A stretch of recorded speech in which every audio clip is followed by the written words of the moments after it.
Okay, all right. So we're gonna please turn to Matthew chapter 7.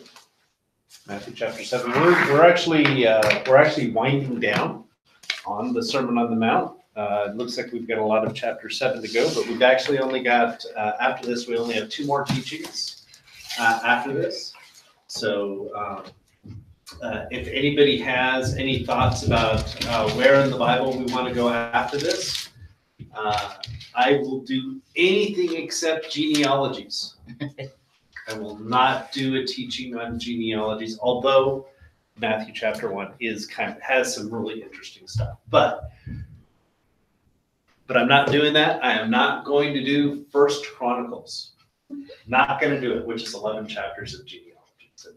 What's genealogy? Yeah. The genealogy is where so and so begat so and so, who begat so and so. Those are called genealogies, and yeah, I'm not teaching those because they're boring, really boring. Although Matthew chapter 1 does have some interesting parts to it.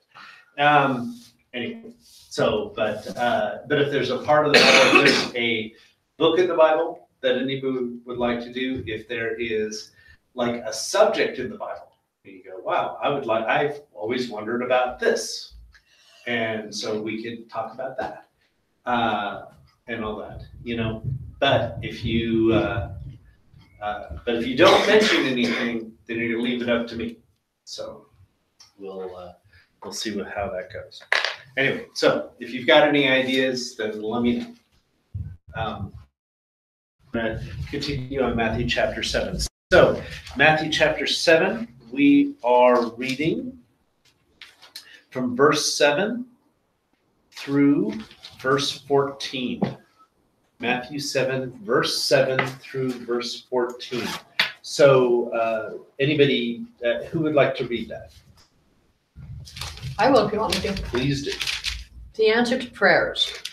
Ask and it will be given to you. Seek and you will find. Knock and the door will be opened to you. For everyone who asks receives, and the one who seeks finds, and to the one who knocks the door will be opened. Keep going all the way to verse 14. Which one of you would hand his son a stone when he asks for a loaf of bread? Or a snake when he asks for a fish? If you then, who are wicked, know how to give good gifts to your children, how much more will your heavenly Father give good things to those who ask him? The golden rule. Do to others whatever you would have them do to you. This is the law and the prophets. The narrow gate. Enter through the narrow gate, for the gate is wide and the road broad that leads to discretion, and those who enter through it are many. How narrow the gate, and criticize the road that leads to life, and those who find it are few. Okay, a couple words I just want to say is that the way is broad that leads to destruction. And then the one that said criticize for the just want to double check on that one. Constricted. Constricted. What a great word to throw in the Bible. So constricted just means narrow. Small or narrow. Yeah. So why didn't they just say narrow? Constricted means bottlenecked. Yeah. I guess they didn't want to say narrow because everybody says narrow. Why should we say what everybody says? Right. Okay. Yeah. Anyway.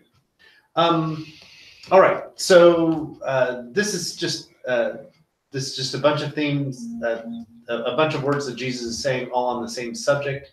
And the subject, if you remember, I said way back a long time ago that I said that in the Beatitudes, there is kind of the outline for the rest of the Sermon on the Mount. So one was about mercy, and that was chapter 5. Most of chapter 5 is about how the Bible is actually, and the commands of the Bible are correct if we interpret it through mercy. We don't have to take it straight forward, but we have to interpret it through mercy in order to be able to act appropriately. And then secondly was purity. purity before God. And Jesus basically covered two subjects in chapter 6. One was that we need to have purity in heart. So it is our heart that has to be right, not as less so our outward being. And so it isn't so much that we're giving to the poor, it's that we need to do it secretly because it's our love of God, not our love for what other people see that we think is good. Right. But it's our love of God that's important. And then the other part of purity that Jesus talks about is that we need to put God first, even though so many in our society are putting money first, or putting comfort or the things that we can buy with money first. Jesus says, no, you put God first, not those other things. And that means sometimes we're going to have to set aside money and depend on God. Give our money to the poor, and then we can depend on God. And that is one way that we show that we're loving God. Now, the third thing is the chapter that we're in right now. And that is in the sermon, or in the Beatitudes, sorry, it says, blessed are the peacemakers, for they shall be sons of God. Blessed are the peacemakers. So chapter 7 is kind of about peacemaking. It's about peacemaking. Now, I just want to say that when it says, blessed are the peacemakers, for they will be called sons of God. Sons of God is a tricky phrase in the Bible. It means a lot of things. So like, for instance, Jesus is called the Son of God, right? But Jesus being called the Son of God isn't the same thing as what's being called here exactly. Also angels are called sons of God. That's in Genesis chapter 6 and in Job, the book of Job. Angels are called sons of God. Actually, there's other places too. Also, sometimes leaders in the world are called sons of God, or possibly leaders of Israel are called sons of God. Or sons of Satan, depending on depending on who's feeling it today. Anyway, and so there's a lot of different types of things, but all of these have kind of something in common, which is that sons of God are people who are designated as God's leaders, people who are messengers of God, or people who represent God. And so what Jesus is saying is, blessed are the peacemakers, for they will be the ones who represent God. Blessed are the peacemakers, for they represent God.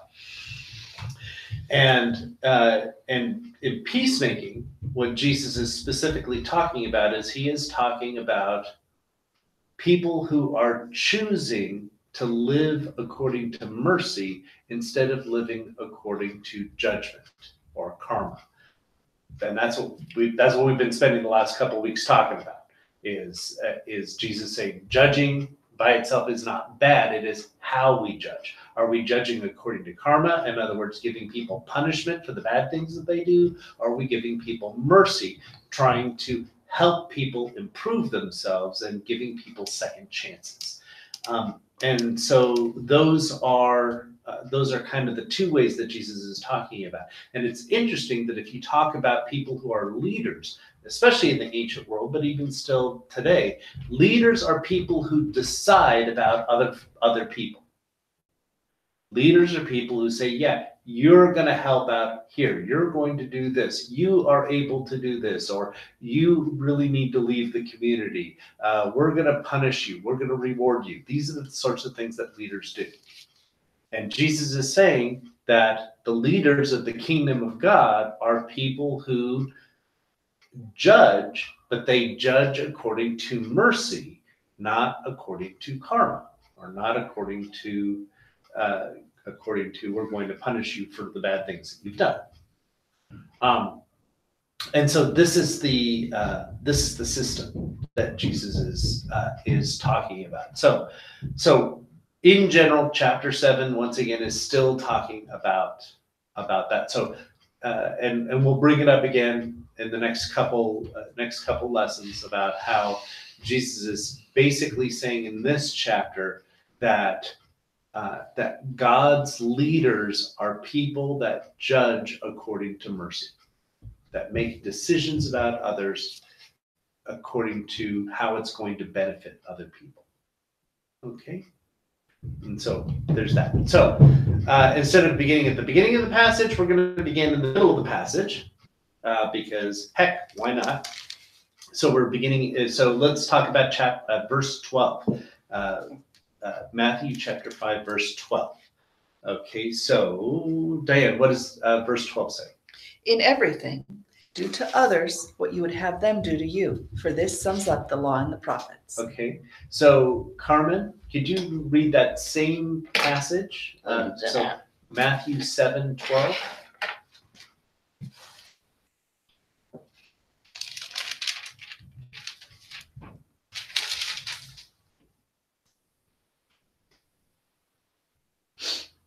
So then, in everything, treat others the same way you want them to treat you, for this is the essence of the law and the writings of the prophets. Just like getting. Okay, and Linda, could you read Matthew 7:12 again, please? The golden rule? Yes. Do to others whatever you would have them do to you. This is the law and the prophets. Okay, good. And then the one that I have, which is New American Standard, that says, in everything, therefore, treat people the same way you want them to treat you, for this is the law and the prophets. I mean, they all say pretty much the same thing, but you notice that there's That's a lot. mine, the same. Yeah, it's almost Added. exactly the same. Yeah, right. Anyway, and so you can see that there's some variety there, and there's other ones. I mean, we've heard it say, do unto others as you would have them do it to you, and so it's all kind of the same, similar things, but they have a variety of things. In the Greek, the golden rule is literally, as you wish to be done by others, also do to them. As you wish to be done by others, also do to them. And so it's a pretty basic thing. Now remember, before we talked about this whole reciprocity idea. So reciprocity is the idea that you get back whatever it is that you give, or that or you might. Or whatever happens to you would be the opposite. So Jesus has all of these reciprocity principles. We talked about those before. So for instance, if you humble yourself,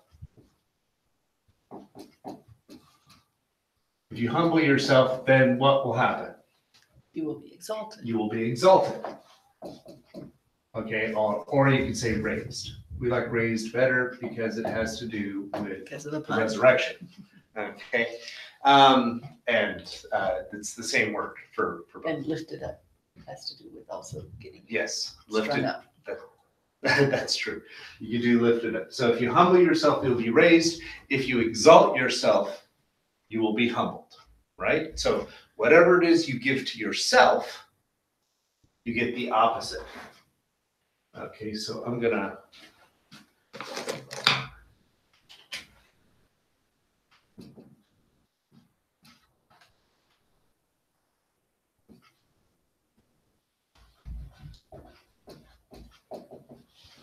So if you give yourself, if you give yourself a whole bunch of good things, really good things all the time, I'm gonna be comforted. I'm gonna be important. I'm gonna have power. Then God's gonna strip that all away from you.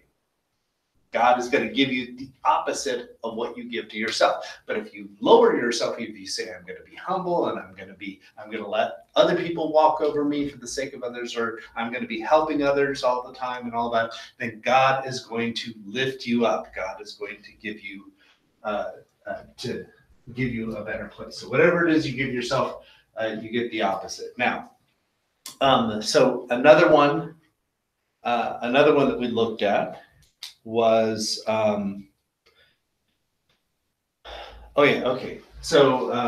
is is whatever you give to others, that's what you're going to receive. So if you give judgment, so if you judge, then you're going to get judgment. But if you forgive, then you're going to get forgiveness. That's pretty simple. So the basic principle there is whatever you give others, then you're going to get the same. So whatever you give yourself, God is going to give you the opposite. Whatever you give to others, you get the same thing back. These are both principles of reciprocity. In other words, basically, there's a balance there. There is a balance. Okay, so this one is also a principle of reciprocity. And in fact, it's kind of the classic one, okay? This one which Linda pointed out from her Bible, that it's called the Golden Rule. So do whatever it is that you want from other people, you're going to give them, okay? First. So whatever it is that you want, you are going to give them. Now, and so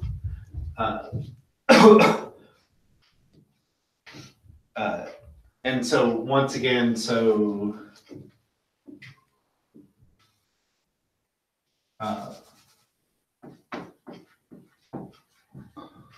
whatever it is you want for yourself, that's what you give.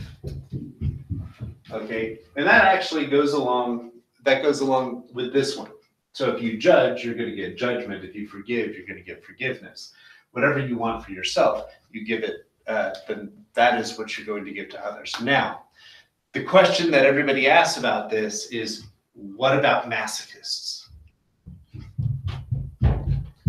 It comes up. You think it's a silly question, but it's actually not a silly question.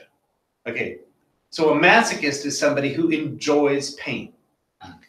They want people to give them pain so that way they can do that. So if you are a masochist, then should you, according to this principle, give other people pain? No. No. And the reason is because this principle, the principle of the Golden Rule, only works in the most general sense, not in the specifics. Let me give you an example. Everyone wants food, and we should give people food. But do not give me broccoli, because I hate broccoli. Give my daughters broccoli, they like it. Give my wife broccoli, she loves broccoli. Don't give it to me, though, because I hate broccoli and I will throw it up. I will spew it out of my mouth. Because it really tastes awful to me, okay? Anyway, so don't give me any broccoli. Okay. So it's okay then to say, but let's say that Carmen loves broccoli. She thinks it's great. And so she just gives me a huge pile of broccoli because it says, do unto others as you would have them do to you, or whatever you want, give that to others. She says, I love broccoli, so I'm going to give Steve a whole ton of broccoli. And I'm like, I don't want broccoli. That's bad because she thinks she's being kind because she's giving me all this food, but in reality, I'm going to go hungry. And so it's not doing that because too specific. It is a good idea to give people food because everybody eats food. So that's a good thing, giving people food. But you don't want to be too specific, like giving broccoli, because not everybody is going to be eating broccoli. Instead, what we do is we ask, right? Oh, do you like that? Is that something that you will eat? Well, actually, I won't. Oh, okay, well, that's fine. I'll give you something else. Rather than holding to the principle and doing this. It's interesting that now, the golden rule is in many different places. People say that this is the one common thing that's common in all religions, but it's actually common. Anybody who talks about ethics or rules of how to live your life, everybody has some version of this. Usually when people talk about the golden rule, like for instance in Judaism, it's negative. It's what they call a negative form. In other words, do not do to others what you find that would hurt you. If it's going to harm you, in other words, if you don't want it for yourself, then don't give it to others. And so you can summarize that one by saying, do no harm. And so that's the negative form of the golden rule, is do no harm. So I'm gonna write down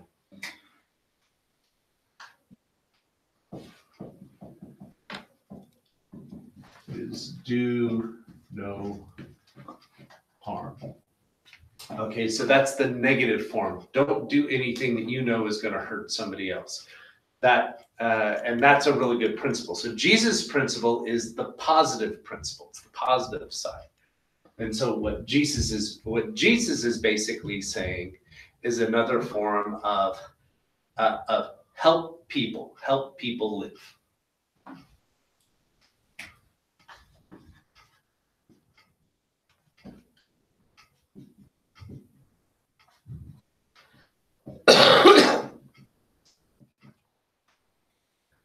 Okay, and so that's kind of it. If you wanted to summarize, especially in the context of the Sermon on the Mount, that's definitely what Jesus is saying. Jesus has already talked about giving to the poor. He's already talked about loving your enemies and helping your enemies survive. You know, he's already talked about a lot of other situations where Jesus is basically saying, help people live. Give and it will be given to you, right? He's already said that. Give and it will be given to you. And so that's, which is this one here. And so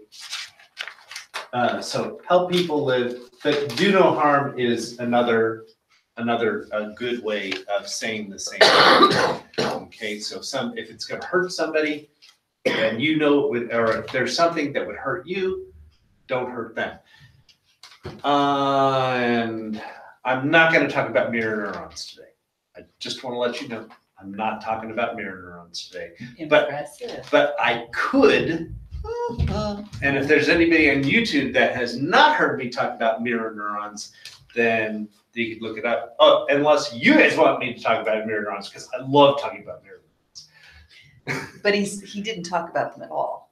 I haven't said anything about mirror neurons. Okay, nothing at all. You want me to talk about mirror neurons? Yes, thank you. Okay,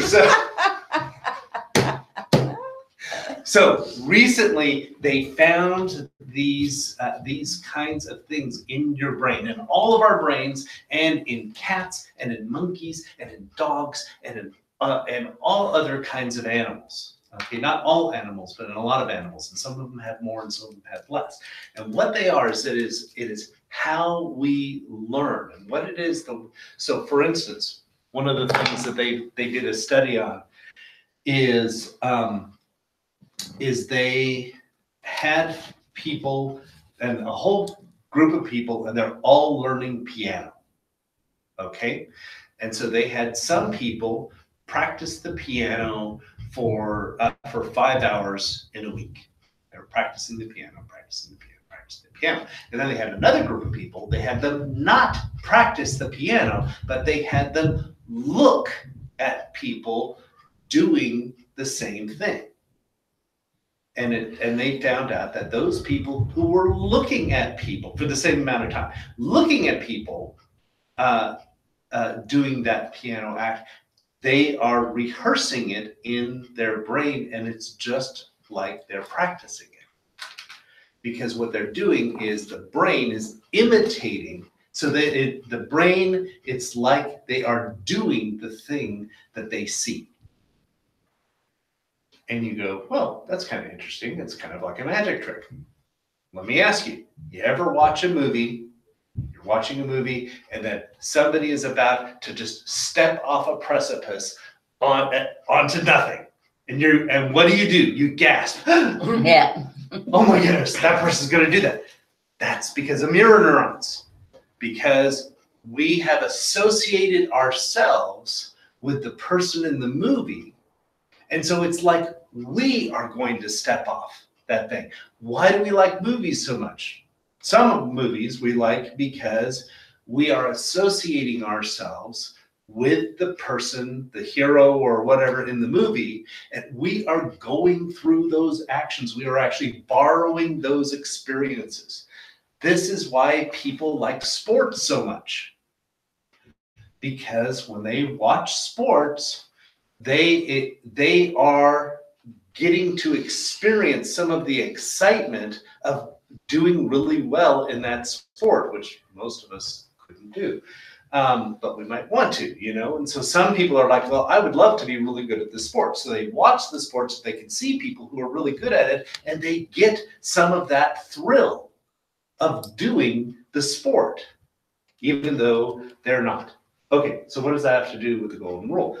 Makes sense, because Jesus is saying what you want for yourself, give to others, or do to others as you would have them do to you. So if we see somebody in bad shape, Jesus is saying, exercise your mirror neurons. Empathize with the person.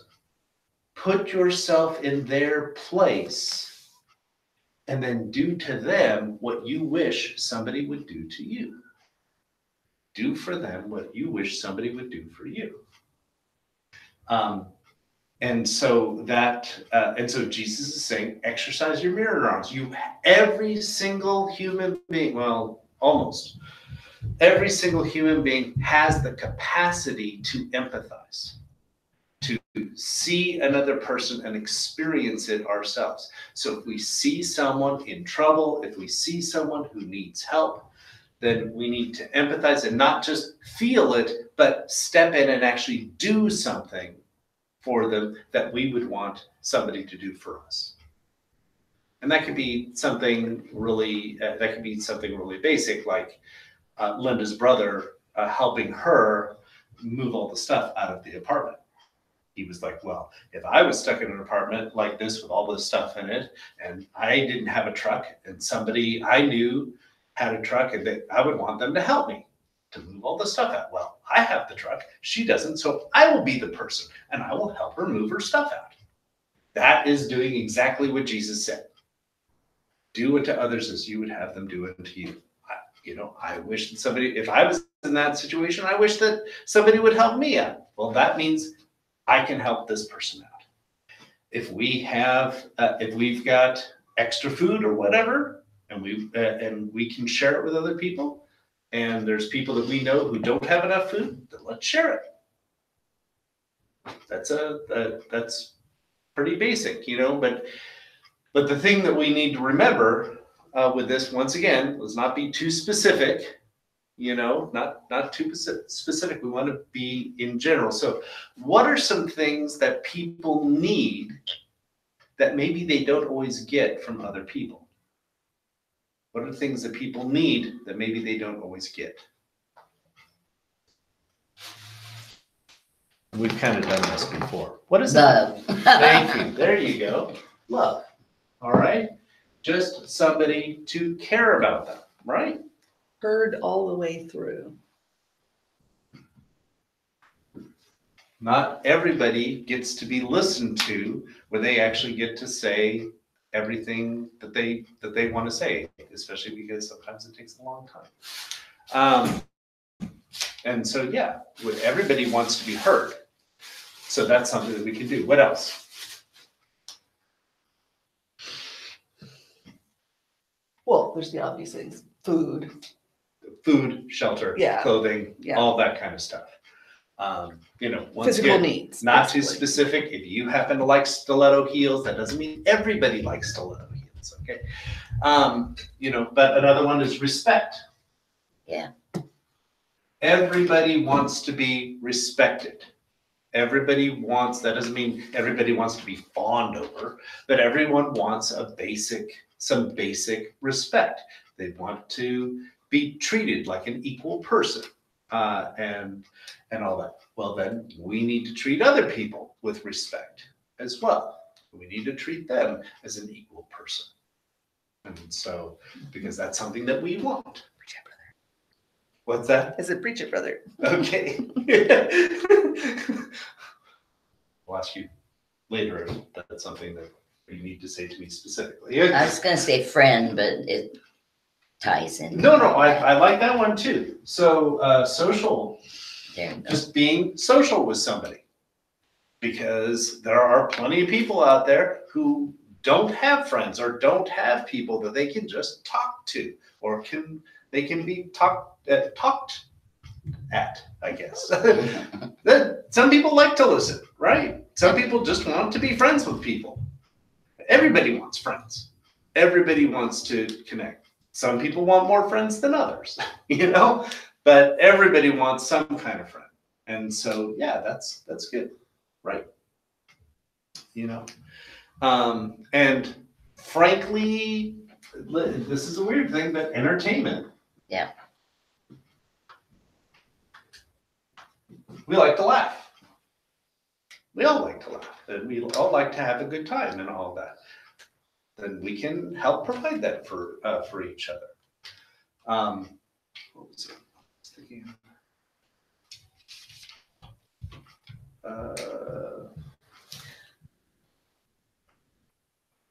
This is another one that might sound a little bit weird, but challenge. Challenge. We all Okay. need Yeah. challenge of one sort or another. A lot of us get it in video games. Okay. Yeah. Okay. All right. Good.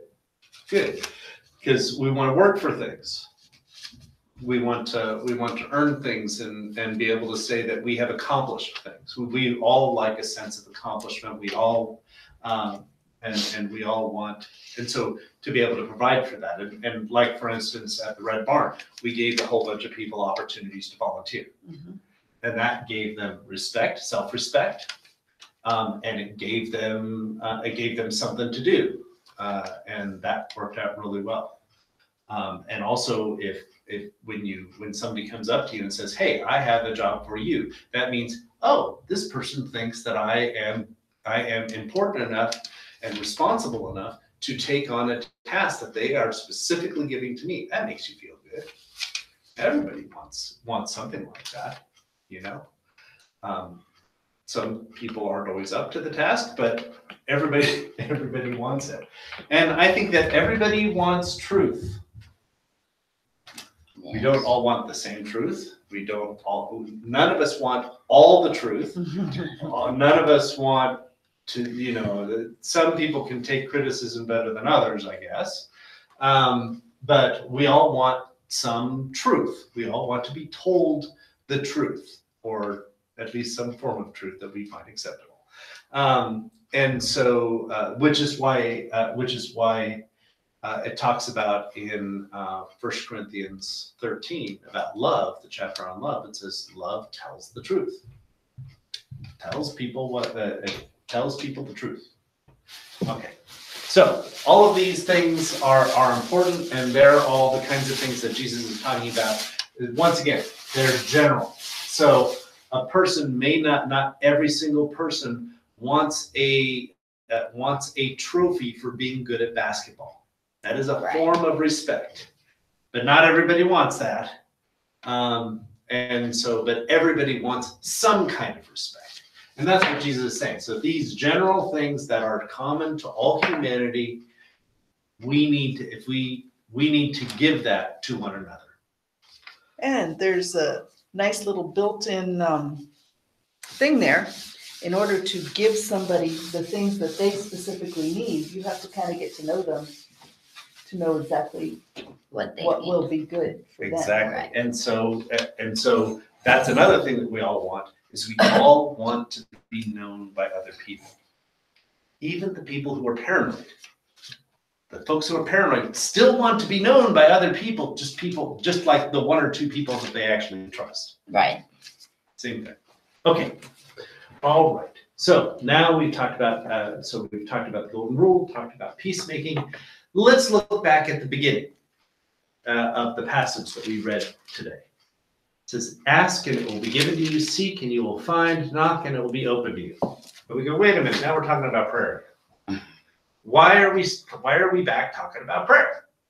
We already talked about prayer earlier in the Sermon on the Mount. And actually we talked about this passage, the version in Luke, when we talked about prayer.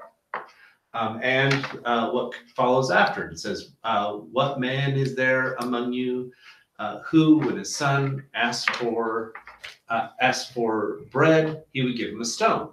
Or if he asked for a fish, he wouldn't give him a snake, will he? If you then, being evil, know how to give good gifts to your children, how much more will your Father who is in heaven give what is good to those who ask it?"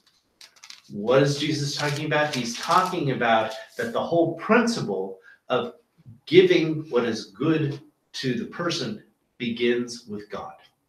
That this is following the golden rule is imitating God. So Jesus is putting this here, or Matthew is putting this here. I'm not sure which. Matthew moves stuff around. But it's put here to remind us that when we are showing mercy, when we are helping others, we are imitating God. Because God, first of all, when somebody asks, God gives him good things.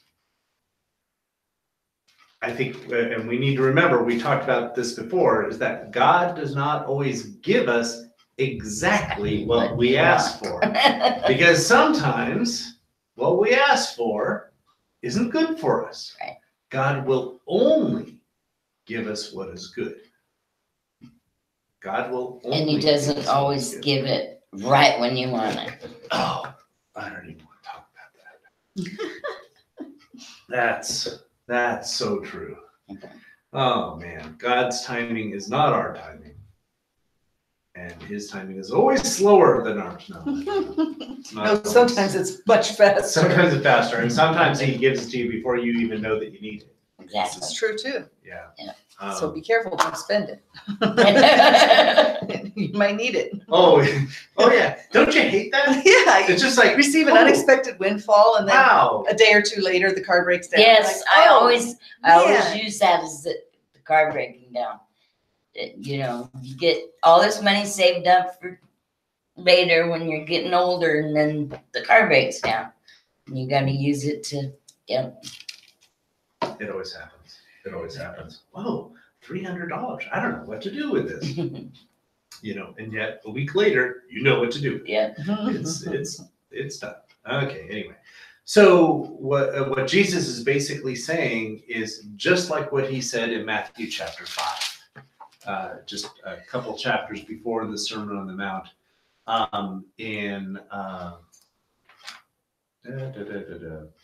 There it is.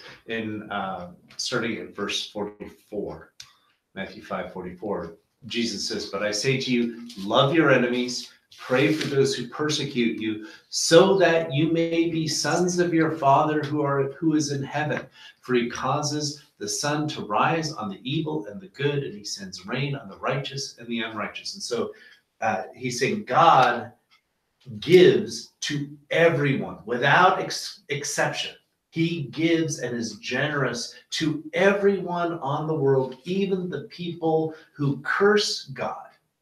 He still loves them as well. And here, Jesus is saying, you want to be a person who is a giver. Be a person who is helping other people, because that's the kind of person God is too. God is the kind of person who hears people, and then he looks and says, oh, they're asking for something. How can I best benefit them? How can I best help them? Because they're asking for help. And maybe I won't give them exactly what they're asking for, but I'm going to give them something to help them out. And so God is always there. Whenever somebody asks for something, whenever someone is seeking God, God is always there to help them out. And so Jesus is saying, be like God. Be like God. So that way, when somebody is in desperate need of help, and you know that they're in desperate need of help, be like God and help them out. So once again, it's the same thing as the golden rule. When Jesus says, do unto others as you would have them do it to you.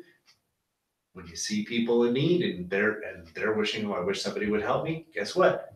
Be like God to them. If you can.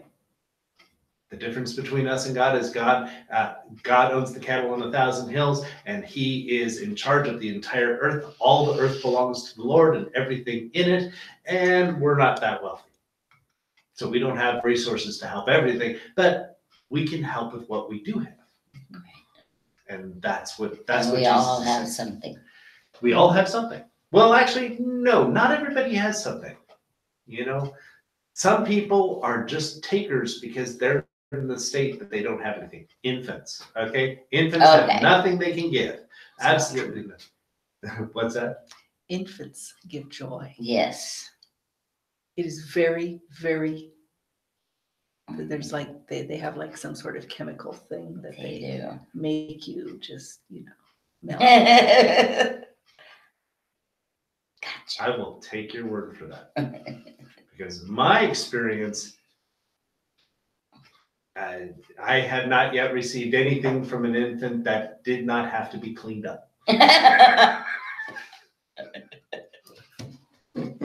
lies like a rug too. That's good. What's that? I said he lies like a rug too. I honestly, my kids, I liked them better when they were a little bit older. Oh, okay. You know, when they were a little bit older and they could actually respond. Well, you were very a little good bit more. then. I really tried.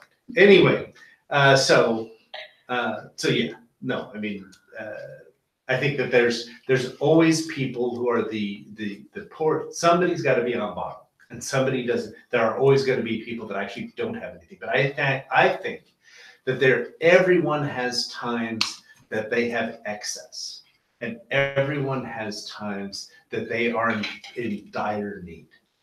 Everybody has this. There are some people who say, "Oh, well, I've always paid my way.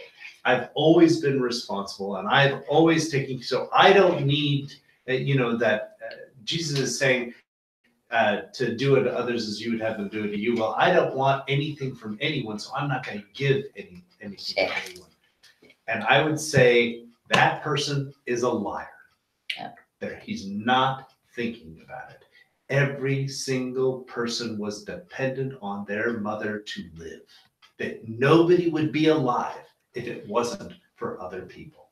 And that has continued throughout our entire lives. And I think that there are certain people who don't understand how much they receive without having paid anything.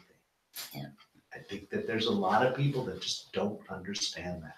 Mm-hmm. And that could be from our parents, but it also could be, but it's also from strangers on the street.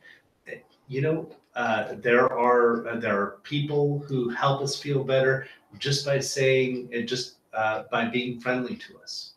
We don't always know how helpful it is just for someone to be friendly to us, for somebody to help us out of a bad situation. Whether it just be like you've got a flat on the side of the road, and somebody is going to help you out with that. Whether it be somebody just out of the kindness of their heart, they decide that they're gonna give you a cookie, and it makes us feel better. It's like, oh, that's really nice. Well, thank you. I wonder what's in it. No, that's what I've been saying these days. What are you trying to do to me? No, I'm just kidding. Oh, those poor people who get a free cookie. All right. Anyway, so sorry. Anyway, there isn't any of us that haven't received more than we gave. Every single one of us get more than we've given to others, which is why we have to keep giving, because we've got to catch up. Right. This is the basic principle of the golden rule. We keep giving because we keep receiving. We keep getting, so we got to keep getting. That's the way it goes. Okay, is it true that, well, maybe not now after that, but people always say, I need, I need, I need. And I was always told that God gives you everything you need, but the rest is what you just want. No, people. I mean, and you've seen it. You've seen it yourself, and you've actually experienced it. Where have there ever been times you've been so depressed out there in your tent alone, and you just need a friendly face? Yes. You needed it. Wasn't just what you wanted. You really needed it because you were depressed, and you needed someone to talk to. And so, yeah, no, I mean, there are times that we actually need. And I mean, in our society, it's easier to say, well, you don't ever, there's always food available or whatever in Portland. Sure. There's other places in the world where that's not true. Right. You know, People do starve to death. they do. Yeah. They do. And so, no, I think that what God has done, and actually this is in scripture too, it's in Psalm 104. God has given everything everyone needs. It's just that he doesn't give it directly to that person. It's out there. What we need is out there. But what God has done is he has made all these things generally available so that way we would share with each other. It says in Psalm 104 that God pours out water from heavens and it lands on the mountains. And then the mountains share the water with the streams. And the streams share the water with animals. And then they share it with the ocean. It just keeps going. It's the whole system that God has set up so that way it isn't just that we are that we have what we need and that's good enough. He's given it to the world, to the whole world. And then we're supposed to share it. The problem is that there are people who know that they can grab more than they need and not share it. And as long as there are people who grab more than they need, there will always be people who starve. Or it isn't even such a problem to have people who grab more than they need if they are grabbing in order to take it to people who can't get it otherwise. So and this is what I love about the Gleaner system, because you have supermarkets and food manufacturers who make or receive way more food than they are ever going to sell. They can't sell all that, so they sell all the food they can, and they have tons left over. And instead of throwing that food away, they give it to gleaners who for a small cost, for transportation cost or whatever, will also give that to other people to make sure that everyone can eat. And that is exactly what the Bible says that we should all be doing. We can, and that's what we do on Fridays too. We receive from a gleaner way more food than we could ever eat. And so we separate it out and we distribute it to people who aren't able to get that food. They would never be able to get that food because they don't have access to it. We do. And so we take it all and then distribute thousands of pounds of food a week. That's exactly the kind of thing that Jesus wants us to do. And he wants us to do the same thing with our smiles, if we've got them. Not all of us have smiles. Don't judge those of us who don't have smiles. But he wants us to do that with our smiles, with people who are able to listen, people who are able to hear other people, especially in crisis, are really special, important people, and they need to use that with other folks. All right. One last thing that Jesus says that we're going to talk about today. He says a lot of things that we're not talking about today. Okay, is verses 13 and 14. Jesus says, "Enter through the narrow gate, The gate is wide and the way is broad that leads to destruction, and there are many who enter through it. But the gate is small and the way is narrow that leads to life, and there are few who find it. Now, in a lot of churches, they take this verse out of context and they say only a few people are going to believe the truth. Most people are going to believe a lie. We're going to tell you the truth, and and we may be small, but that's because the gate is narrow that leads to life. That's not what Wow. Jesus is talking about. Obviously, what is Jesus talking about? He's talking about the way of judgment or karma and the way of mercy. That's what he's talking. That's what he's spending this whole section talking about. And most people would rather judge. Most people would rather judge.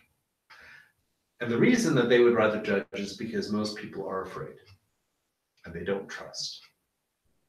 They don't want to give people chances because maybe they've already been hurt by them or they don't know the person. And so we don't want to take chances. Don't want to take chances. Don't take chances. And so the gate that is broad is number one, don't trust anybody. Let's find out who they're at before we trust them. And number two, gosh,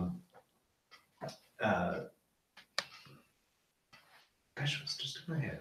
You know, floats away. Don't trust anybody, and I will come back to it because I'll remember in just a second. Okay, there we go. There it goes. Yeah. Okay. But the narrow way is to say we're going to give everybody a chance. Let's take chances with people. Let's help people grow and become better people. You know, let's take a chance and forgive.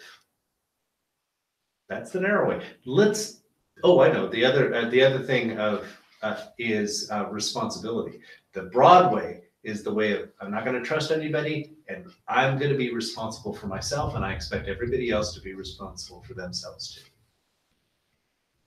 I'm only going to help me and mine, and everyone else has to take care of them and theirs. So the way of mercy is we're going to take chances. We're going to give people second chances. We're going to see if we can forgive. We're going to forgive in a lot of cases. And the other thing is we are going to give to people who don't deserve it.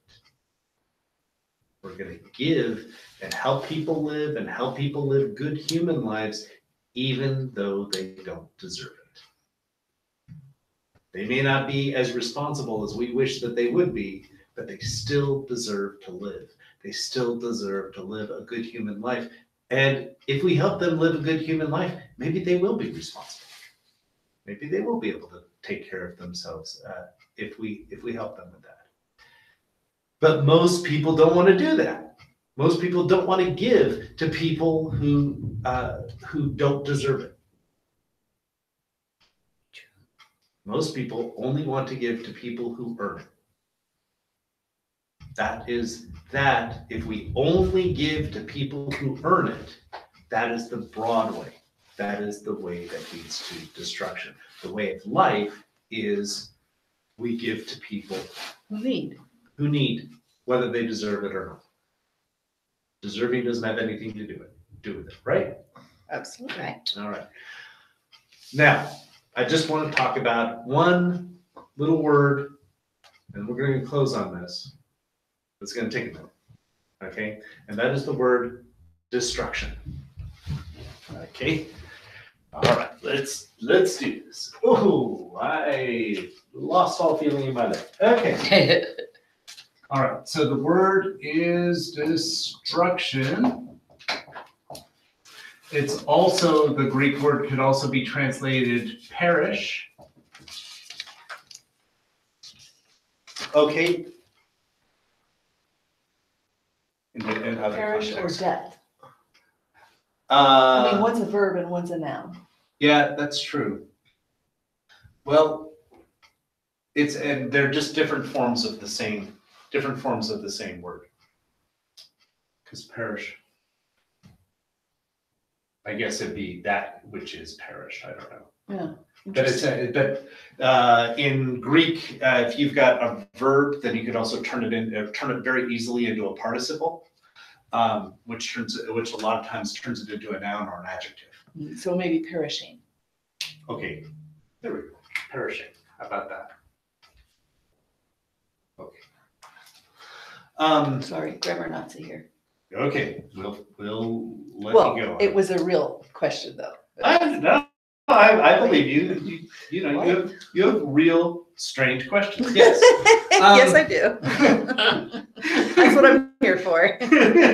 Okay, so the word destruction, perish, those actually, it's the same Greek word used in different contexts. So for instance, John 3:16. So anybody remember John 3:16? Come on. No John 3:16. Now I'm For putting God people on the spot and nobody so can loved remember. the world Yeah. He gave his only begotten son. That whosoever believeth on in him should not perish but have everlasting life. Right. Okay. So should not perish, but have everlasting life. Okay. Now, in John 3:16, we talk about when we talk about believing in the Son or not believing in the Son, and it says perish or everlasting life. So you have, and Jesus is kind of doing the same thing here. He's saying that some will have destruction or they will perish, and some will have life. Right? So we got another opposite here. Here we have life, and actually, in John 3:16, it's eternal life, which we're gonna talk about that in a second too. But in John 3:16, it's eternal life, and so here Jesus is talking about big themes. He's talking about the big ending here, right? So he's talking about so either you're gonna have like the big perishing or the big life. You know, that's what you've got going here. Big perishing or the big life. And so Jesus is saying that the narrow way leads to life, the broad way leads to destruction or to perishing. Okay. In other cases, it talks about that this is death, that this is the way of death, and then that's the opposite of life. We always seem to have life on this side. That's kind of nice. It's convenient, but it always comes to life on this side. But we have a bunch of words for the bad side over here. So what is Jesus talking about? He's talking about perishing or death or something like that. Traditionally in the church, this is talking about hell, right?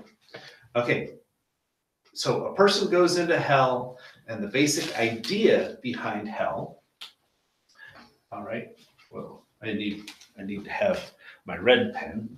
I'm going to talk about hell, because what's another thing with death is flames, right? Or fire. Jesus talks about fire, and actually Jesus uses that term a lot for talking about death is fire. Okay, so a person goes into hell. Hell, another word for hell is what? Anybody have another word for hell?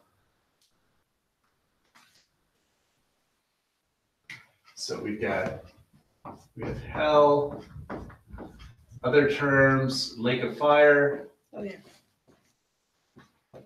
The pit. The pit, that's interesting. Okay. Because the only place that's really talking about the pit is in Revelation. There's a place which is the pit is the abode of Abaddon, or this horrible evil demon, but not actually hell. Mm-hmm. You know, but certainly pit is used in a lot of old timey preaching. Yes. You know, that's what I was referring to. but calling it's it not the biblical. Fire. No, it's not So- biblical. Yeah. So Jesus used the term fire. He also will use the term where the worm shall not die, which is actually a quote from Isaiah. Where the worm shall not die. Where the worm shall not die and the fire will never cease. Okay. Now, so we got lake of fire. Lake of fire is only used in Revelation, just like pit is only used in Revelation. But lake of fire is talked about as a place where people who are judged go to. But then in Hebrew, we have the word Gehenna. Gehenna. Have you guys ever heard of that word, Gehenna? You have. You guys haven't? Okay. And then the other word in Greek, which is pretty much the same thing, is Hades. I've heard of that one. Character in Hercules. Okay, no. Hades, as far as a place goes, Right. is the abode of the dead. Now the problem is the term hell is never, that idea is never used in scripture specifically. Hades, which is Hades in Greek, is usually translated as hell. But it really ought to be translated with the Hebrew equivalent, which is Sheol. Sheol is just a general place that all dead people go to. Good, bad, otherwise mixed up, whatever. Every dead person goes to Hades or Sheol. Everyone. And different places talk about it in different ways. But basically this is just, in general, the abode of the dead. Okay, and some places talk about it as a place that is okay. Some places talk about it as just kind of a limbo type place. The way that Greek literature talks about it, it's like being in a place that's kind of clammy. You're never really comfortable there. You don't really like it, but you can live with it. It's okay. So everybody is just kind of clammy in Hades. All right, that's one interpretation. Anyway, Gehenna. Okay, so this is just, that's the dead place. That's where Jerry Garcia is hanging out. Okay, so that's where everybody, doesn't matter who they are, good, bad, otherwise, they go into Sheol. Gehenna is specifically about a bad place, a place for people to go to when they're punished. This is the closest thing we have to hell in the scripture, except Gehenna is actually the name of a literal place, a literal, real place. Gehenna is the name of the garbage pit outside of Jerusalem where they burned their garbage.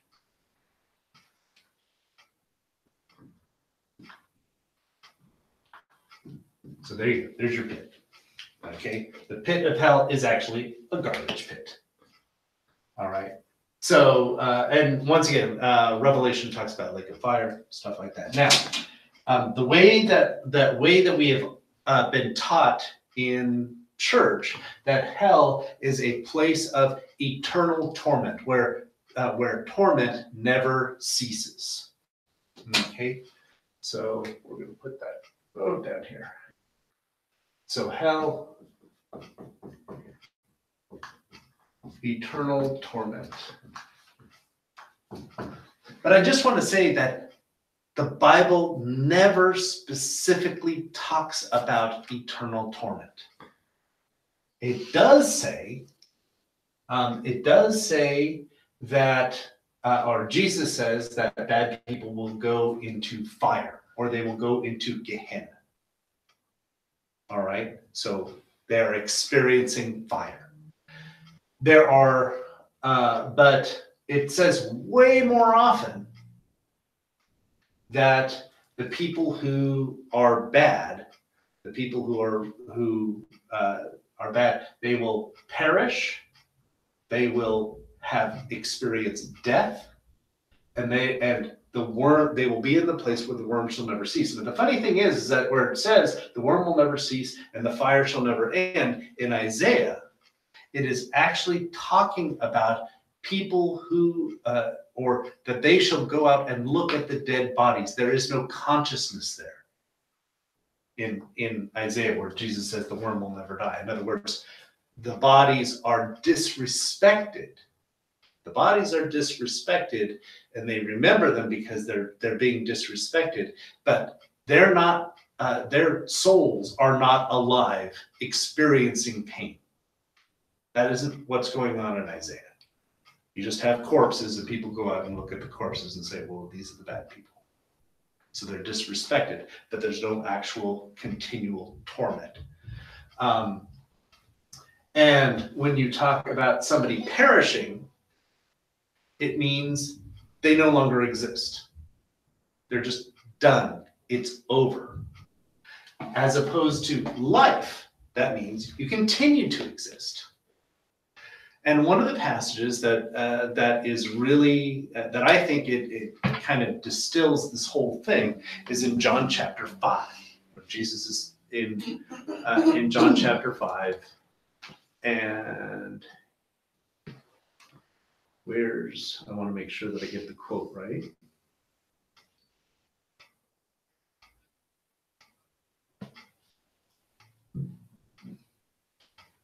And I guess I didn't write it down. So you're going to have to go with my memory.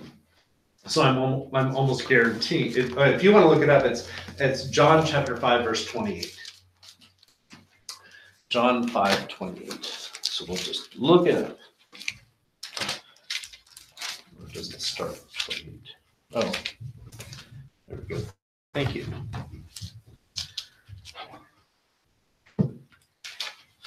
Okay, so John 5:28. Jesus says, a time is coming when all who are in their graves, that means everyone without exception, who are in their graves will hear his voice and come out, that everyone will be resurrected.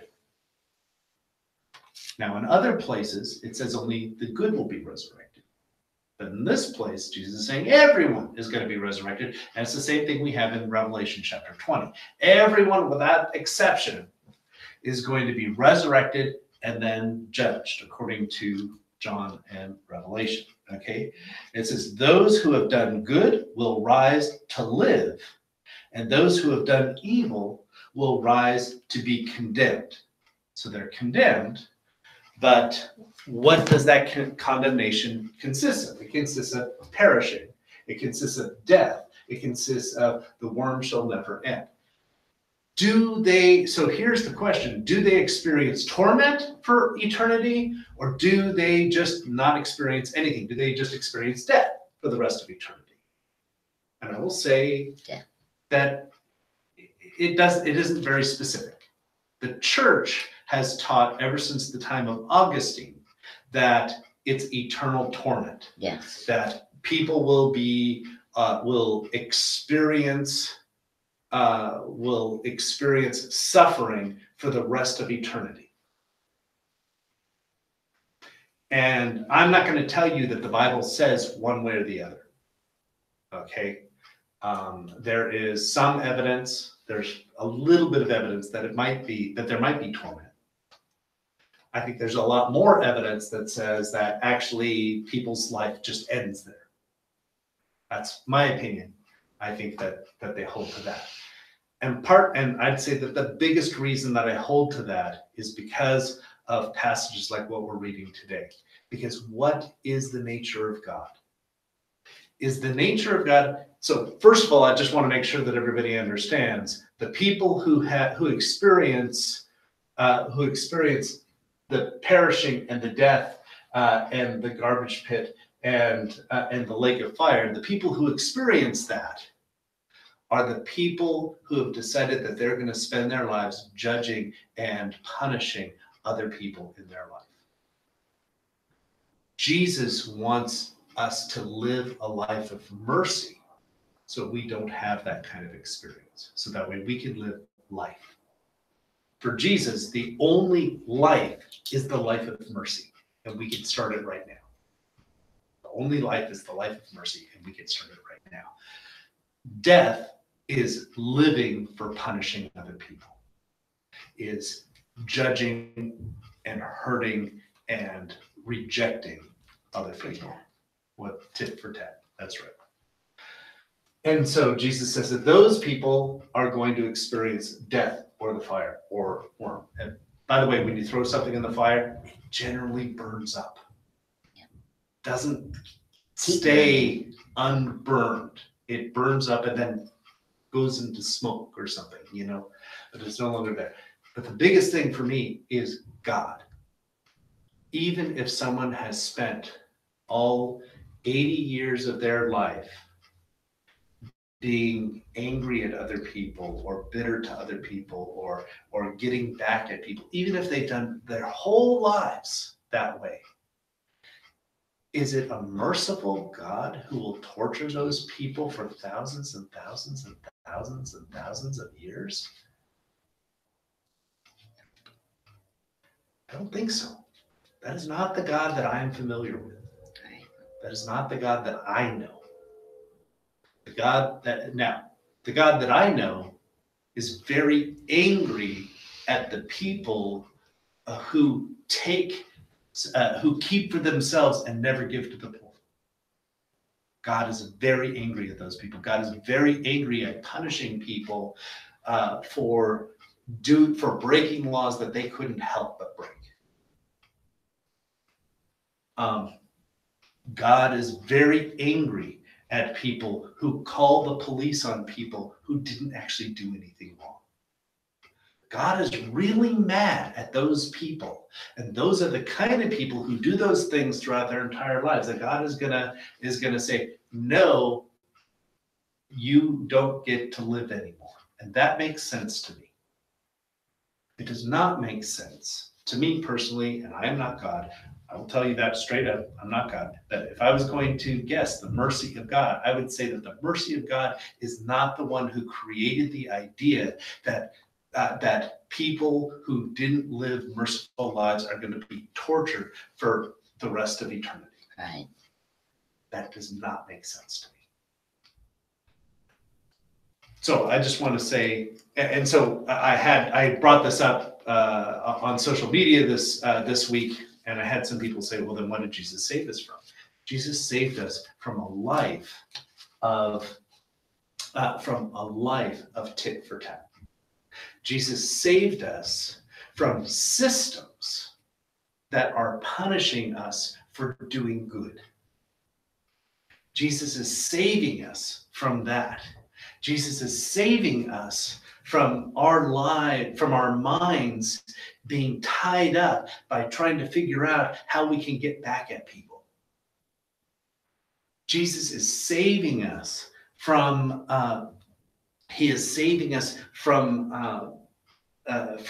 people who want to just get back at us, saving us from all of that drama. And wow, we know, we've been on the street, how much drama there is about, well, this person did this to me, so I'm going to get back at them. Oh my goodness, Jesus saves us from that. We don't have to live that way. And we've seen people who live that way, and it's depressing. And so I really believe that Jesus said that broad way of life, which is destruction, the destruction starts now. And just with all that drama and all of that getting back at people and all of that anger and all of that hatred and all of that fear about other people and what they're going to do to us and all of that pointing of fingers, all of that is destruction. And it starts now. And Jesus wants to save us from all that into life, which means that we're going to be free to give. And if we are free to give to others and God is free to give to us, that's life. And if we're free to forgive others, then God forgives us, and that's life. And I think that living any other way is the way of destruction, and it just continues on until God basically takes those people who live in bitterness and anger and hatred and fear, and he says, you know what? Out of my own mercy, I'm just going to stop it. So that way you don't have to live that way anymore. But the people who live in mercy and giving and surrender and according to the golden rule and helping other people out, those people continue to live for all eternity. And just think about it this way. One last thing. If you, let's say that God said, whoever it is that you are like, that is who you're going to live with. Everyone in the world who has ever been one way or the other has ever been like bitter and angry and distrusting and all of that. All of those people put together, you can live with them, or you can live with people who are generous and giving and want to be helpful and are kind to other people. Which ones do you want to live with? You get to live with the one that you're like. I'm going to try really hard to live like that because I don't want to live in a place that just has a whole bunch of angry people altogether. Yeah. Because we already have that. I know, and it's so hard to live with those people, isn't it? It's so hard to live with those people, and so who would want to live in a world that's what it's made up of? Jesus wants to make a world that is all made up of people who are giving and surrendering and helpful and wanting to be positive and be human with other people. Yeah, that makes it. It's a no-brainer. Yeah. It's a no-brainer. Yeah. All right, and that's where we're going to end it for today.